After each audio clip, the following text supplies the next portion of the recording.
Transmitiendo desde Ciudad Juárez, esto es El Conductor Invitado, un espacio en el que tocaremos temas de la historia de México y los contrastes de la misma en la actualidad. El Conductor Invitado. Buenas tardes. Nuevamente les saludamos desde el Museo de la Revolución en la Frontera. Les damos la bienvenida a El Conductor Invitado. Les estaremos acompañando un servidor, Jorge Guzmán, mi compañera Lupita Fileto y nuestra conductora invitada, Paola Melisa Soto. Además, contaremos con la voz de los expertos en cuanto al tema que nos ocupa en esta ocasión, el cual es la toma de Ciudad Juárez. Iniciamos hablando de lo importante que fue esta ciudad para la lucha revolucionaria. La importancia de Ciudad Juárez. La frontera, específicamente Ciudad Juárez, fue fundamental para el control de la plaza por uno u otro grupo, lo que implicaba el control del tráfico de provisiones y armas y de aduanas. Para los revolucionarios, simbolizaba la ventaja adicional de estar con un pie en cada margen del río Bravo. Aunque la Revolución Mexicana fue un movimiento de carácter campesino, las sagas decisivas se libraron en escenarios urbanos. Uno de los más importantes fue Ciudad Juárez. Durante la primera década del siglo XX, Juárez había iniciado un proceso de crecimiento económico que fue truncado por la Revolución. El asedio y la ocupación de distintas facciones de las tropas revolucionarias y de los ejércitos federales, a partir de 1910, provocaron una secuela de problemas políticos, económicos y sociales que redundaron en el estancamiento de la transformación urbana, el casi total paralizamiento de las actividades comerciales, industriales y de agricultura. Aproximadamente la mitad de la del Paso, Texas, pero la gesta revolucionaria obligó a numerosas familias juarenses a reubicarse en El Paso, en pos de mejorar sus ingresos y buscando la estabilidad política. Durante el periodo 1900-1909, la población juarense creció a una tasa promedio anual de 1.3, en tanto que la del Paso lo hizo al 1.7. Para el periodo 1910-1919 muestran la misma tasa de crecimiento, pero en 1920 el número de residentes es sustancialmente diferente, 19.457 para Juárez y 77.560 para El Paso. Algunos historiadores asumen que la migración realizó una importante contribución al rápido poblamiento del Paso, ya que durante el periodo revolucionario se convirtió en el refugio más cercano para quienes buscaban escapar de la violencia de la guerra. La importancia de Ciudad Juárez para los revolucionarios. La frontera Ciudad Juárez-El Paso desempeñó un papel importante en el drama revolucionario de 1910. Y no solo porque revolucionarios prominentes fueran originarios del norte, como Pascual Orozco, Abraham González, Francisco I. Madero, Francisco Villa, Venustiano Carranza, Álvaro Obregón y Plutarco Elías Calles. La geopolítica tuvo un gran peso en el proceso revolucionario, por lo menos en sus etapas iniciales. La revolución comenzó en el norte y fue decisiva en esta región. Además, si los revolucionarios se apoderaban de Ciudad Juárez, les daba casi el control total del norte del país y eso les daría el camino libre para atacar las regiones del sur y aliarse con otros líderes revolucionarios como Emiliano Zapata. Con esta ciudad ganada, los revolucionarios tenían la ventaja de que si la guerra se alargaba, hacían de esta ciudad su base permanente, gracias a la ventaja de que se podrían comprar o robar armas a los Estados Unidos muy fácilmente y sin tener que viajar grandes distancias. También representaba la ventaja de aliados extranjeros. Cabe resaltar que durante la guerra participaron una gran cantidad de ellos del lado de los revolucionarios. Un claro ejemplo es el del comandante Giuseppe Garibaldi, mejor conocido como Pepino Garibaldi. La importancia de Ciudad Juárez para Porfirio Díaz. Ciudad Juárez, especialmente para Porfirio Díaz y las tropas federales, significaba una plaza muy importante, no solo por la localización geográfica y fronteriza con los Estados Unidos, sino también era especialmente esencial, ya que esta ciudad aseguraba sus propias fuentes de abasto bélico. También, al tener en sus manos esta ciudad, cortaban el flujo de compra de armamento de los revolucionarios al ejército norteamericano. Y en entrevista con el historiador Alfredo Figueroa, le preguntamos cuál fue la consecuencia más importante de la toma de Ciudad Juárez.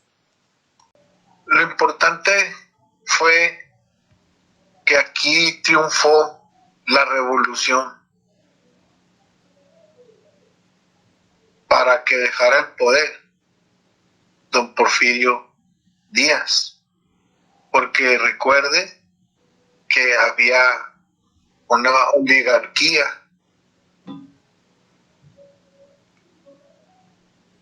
una dictadura, una tiranía. Y con el triunfo, después de la batalla, que fueron 3 días, 8, 9, 10, y todavía algo del 11 de mayo. Ya cuando se rindieron los federales por órdenes del general Juan Navarro, pues se firmaron los tratados de Ciudad Juárez y luego ya renuncia don Porfirio, deja el poder.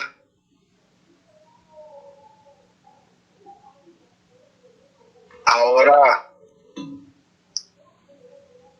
ese precedente que es histórico es lo que nosotros también tenemos que rescatar. Porque los mismos juarenses pues también participaron en ese triunfo. O sea, los que apoyaron a Madero y como los demás revolucionarios, pues porque venían de diferentes partes,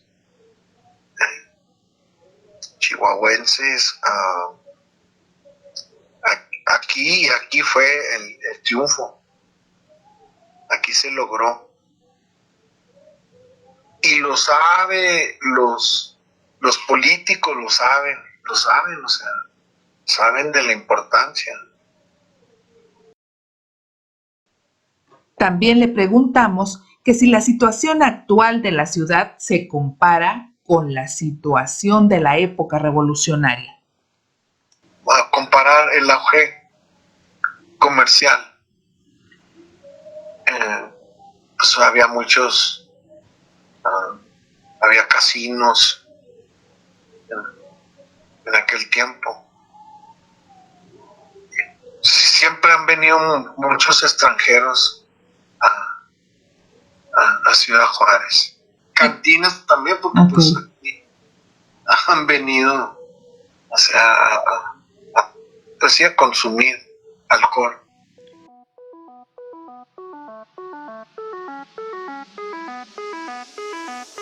Y en estos momentos hace su arribo hasta este programa la conductora invitada de esta semana, Paola Melisa Soto, quien nos habla acerca de más detalles sobre la toma de Ciudad Juárez. Las batallas de Ciudad Juárez. Las batallas se dieron del 8 al 10 de mayo de 1911, en la plaza de Ciudad Juárez, Chihuahua, entre tropas del Ejército Federal y fuerzas revolucionarias maderistas. Después de la entrevista del periodista James Creedman con el general Porfirio Díaz en 1908, surgieron grupos opositores al gobierno del general Porfirio Díaz, como don Francisco I. Madero, quien inició una campaña electoral que fue suspendida al ser apresado Madero. Francisco I. Madero logró escapar y reunir grupos rebeldes. Los revolucionarios tuvieron varios enfrentamientos con las tropas federales. Sin embargo, el gobierno de Estados Unidos se quejó de que varios ciudadanos norteamericanos habían resultado heridos. Por lo anterior, Francisco I. Madero dispuso que su gente no atacara Ciudad Juárez, para evitar un conflicto con el vecino del norte. Pascual Orozco y Francisco Villa no acataron la orden de Madero y decidieron atacar la plaza de Ciudad Juárez, con cerca de 3.500 hombres, mientras que los defensores contaban con 675.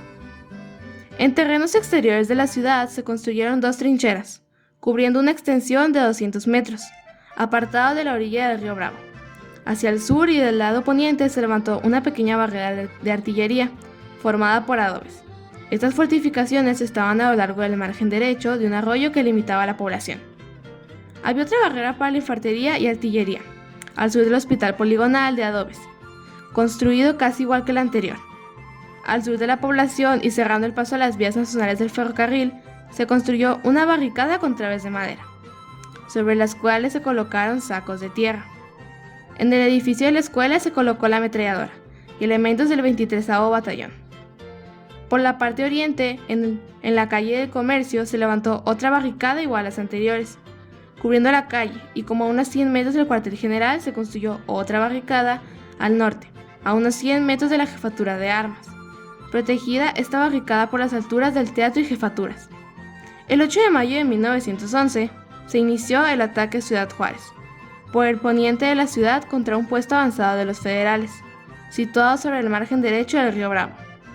El fuego fue contestado por los ocupantes que se replegaron.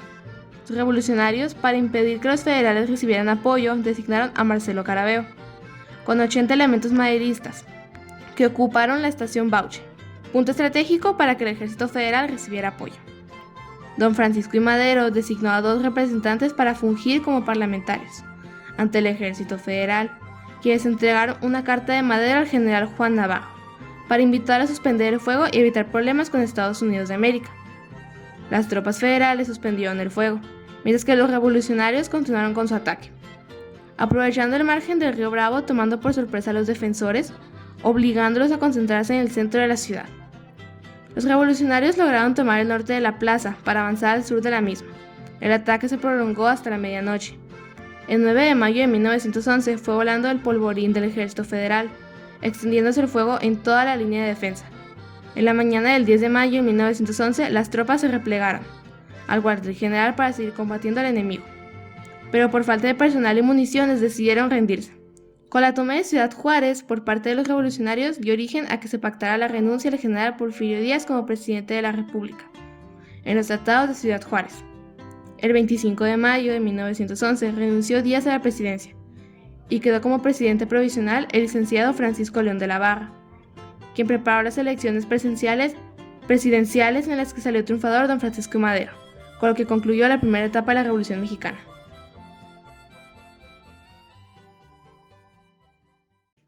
Pues ya estamos aquí con nuestra conductora invitada, que se llama Paola Melisa Soto, y pues muchas gracias por estarnos acompañando. ¿Cómo estás? Primero, muchas gracias a ti por invitarme. Sí, últimamente estoy muy bien, gracias. ¿Y tú? Muy bien, gracias. A ver, Paola, platícanos, ¿dónde estudias actualmente? Actualmente estoy en la secundaria federal número 1, tengo 12 años y estoy en primero de secundaria. Y en cuanto al tema que te interesó, este tema de historia, platícame, ¿qué es lo que te llama la atención de la toma de Ciudad Juárez? Primero, la duración, que solo fueron 3 días.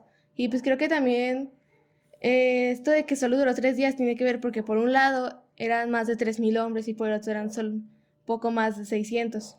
Y también me llama la atención que esto influyó a que terminara la Revolución Mexicana. Oye, Paola, una pregunta que me debes de contestar, creo yo, desde tu punto de vista. ¿Sí? ¿Tú crees que los jóvenes de ahora se interesan por la historia de su ciudad? Sinceramente creo que no. Es como está la tecnología, las redes sociales, todo eso, es como que hay más interés en eso y el futuro que lo que ya ha pasado. ¿Tú crees que este tema o más bien este periodo histórico de nosotros, la Revolución Mexicana, haya servido de algo para la comunidad en general y para los jóvenes en específico? Pues para la comunidad yo creo que sí, porque gracias a la Revolución Mexicana no estamos bajo un régimen como el que había en ese tiempo. ¿Y para los jóvenes? Para los jóvenes. Pues creo que de cierta forma también nos enseña algo, ¿no?